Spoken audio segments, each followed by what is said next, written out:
Good morning, Vande Matram. Welcome all of you. The topic to be discussed right now is on presenting Sri Aurobindo's works to the students.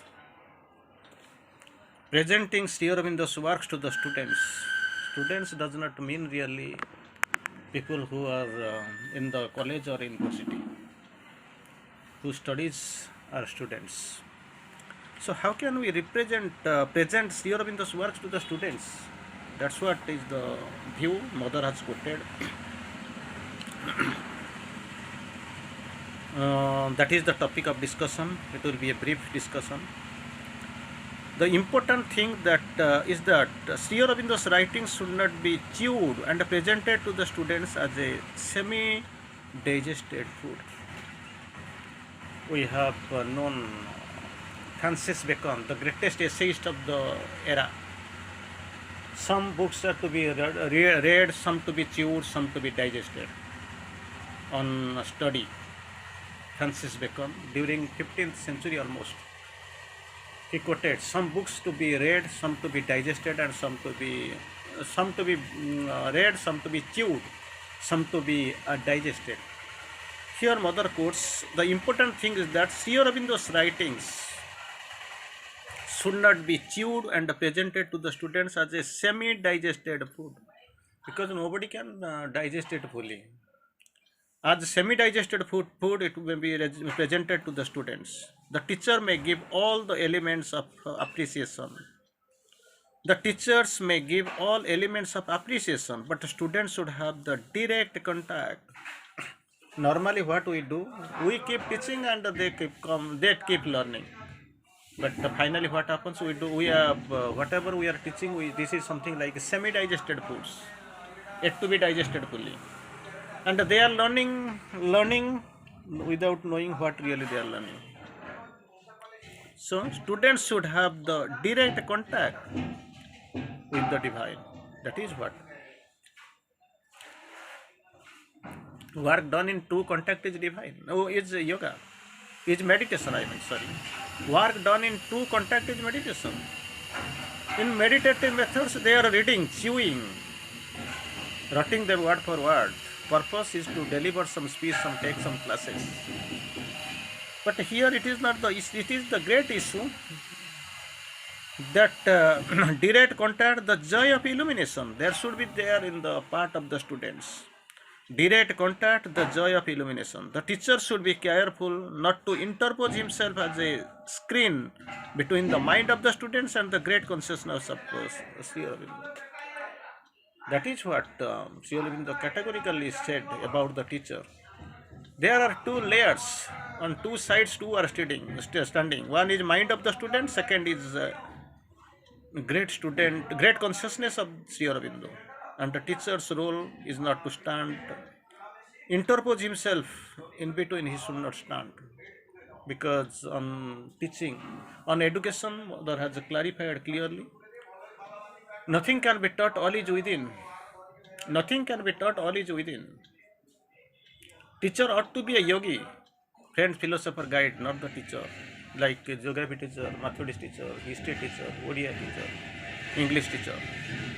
So they don't have the place to stand, interpose as a screen. Something is there behind the scenes, something there in this side of the screen. So here somebody is standing, he can't be able to see the other side of the screen because it's the screen. And it must not, Mother quotes, this screen is not necessary. It has to go. So they don't have to, they should be careful not to interpose himself as a screen between the mind of the student and the great consciousness of Sri Aurobindo. Sri Aurobindo's great consciousness must flow to the students, and it will be a direct flow. The students must be open to that, and this flow will be flowing through these people. And this greater consciousness of Sri Aurobindo will flow into the mind of student. Mind is always limited, confined, and it has to flow. But pictures should not come as a screen. That is not expected. Again, there is a beautiful observation from mother, and so brilliant quotation. Till the birth of Sri Aurobindo, till the birth of Sri Aurobindo, nobody knows how many births Sri Aurobindo has taken, and this birth and death principle is also spiritually applicable to Sri Aurobindo or not, I don't know. Anyway, we have seen Sri Aurobindo has taken a birth 15th August 1872. Anyway, other course, going to that point. Till the birth of Sri Aurobindo, religious and spiritualities were always created on past figures. Religions and spirituality were always centered on past figures, and they were showing as the goal the negation of life upon earth. Religion and spirituality, it was there was existence, but it had got some negative impacts. Negation of life on earth. So you had a choice between two alternative weather, two alternatives. You had the alternative. Number one alternative: a life in this world with a round of it's a round of petty pleasures and pains, joys and sufferings, threatened by hell as you are not behaving the properly. So these are the things very much prominent. You can find two alternatives were there. Life in this world, about this present world, with its round of petty pleasures and pains, contradiction, joys and sufferings, threatened by hell. It was there. Threatening of hell was there. Not behaving properly. If you are not behaving properly, then naturally you will have the no option but the hell. Second one, the escape into another world, heaven, nirvana, and moksha. Heaven, Nibbana, and Moksha. These are the three great things. So within these two alternatives, they were moving. You had round petty pleasures and pains, joy and suffering, and the threatening of hell. It was in one side. Second, another world is the existing, that brighter, desert, splendid world of Nibbana, heaven, and Moksha.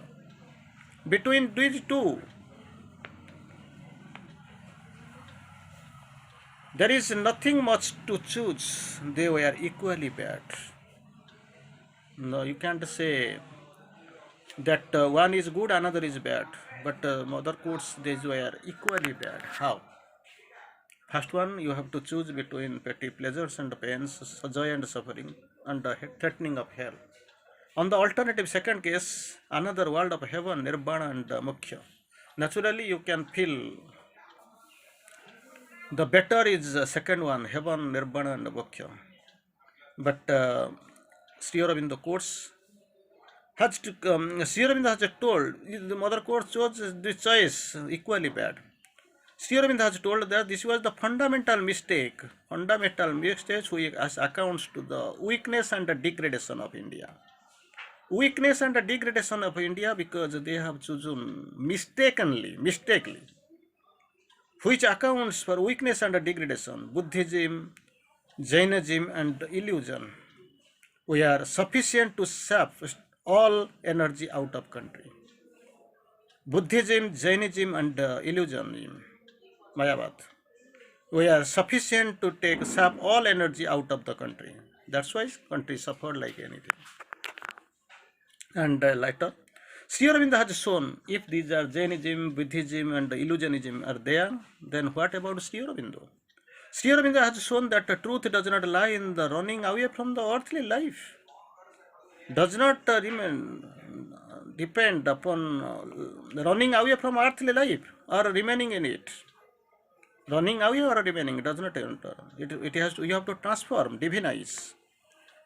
You have to transform it and divinize it so that divine can manifest here and in the physical world.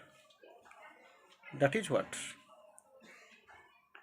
So what you have to do, what is our way of doing, how we can do it really. You should say all that is fast sitting.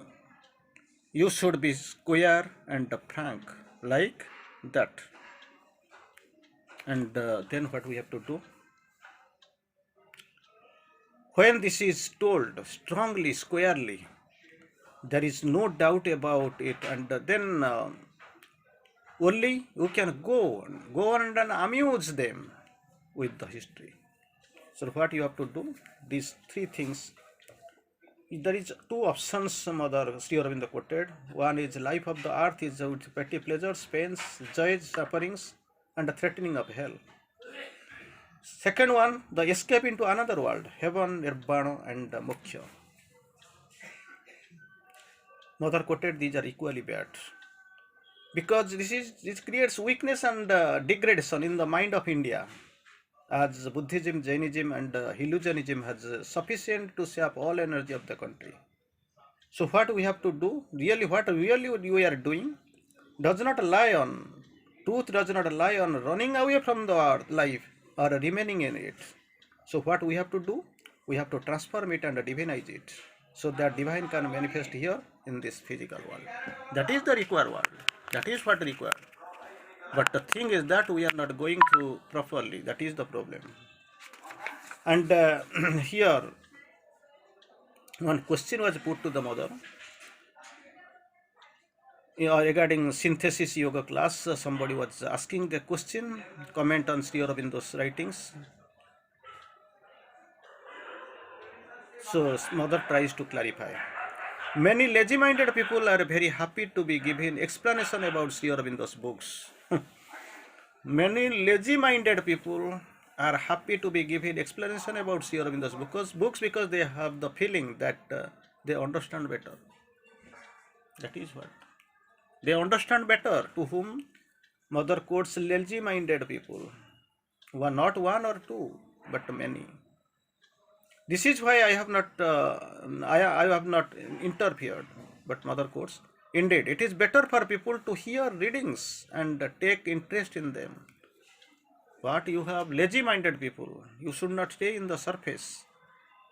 You should not ask any query or explanation on Sri Aurobindo's book. First of all, what you have to do, you have to take interest in them, than to have no contact at all with Sri Aurobindo's writings. That is what mother quotes. You are reading, asking for explanation. You are not interested to learn something. You don't have any contact with Sri Aurobindo's original writings, and after that you don't know what you receive and what you listen, but you keep asking the questions. That is what normally it is the sin. So you should continue with the class. That's what mother is quoting. It is not our class what we are taking. We don't know anything. Who can understand Sri Aurobindo? His as vast as the universe and his teachings are limitless.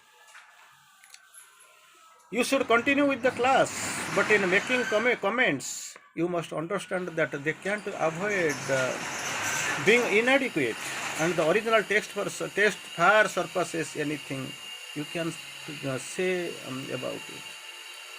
Thing is that I have seen people,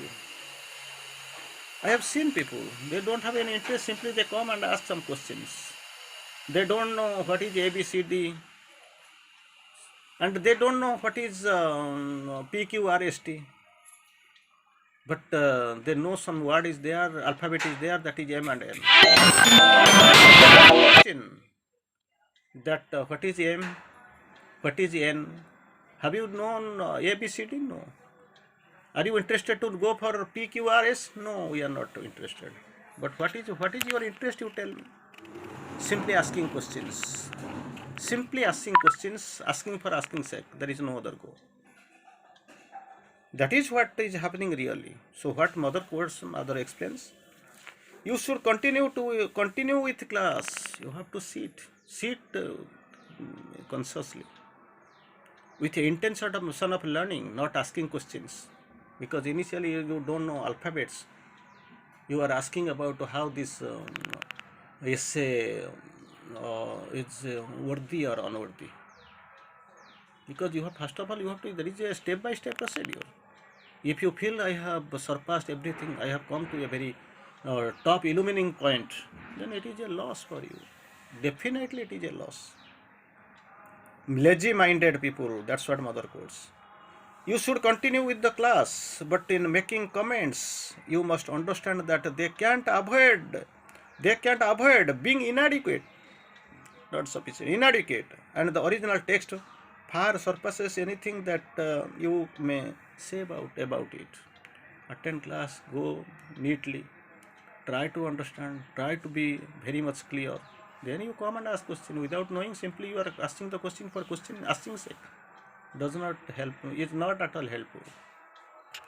So this is the thing. This is the teaching from and the comment from mother. Thank you for now.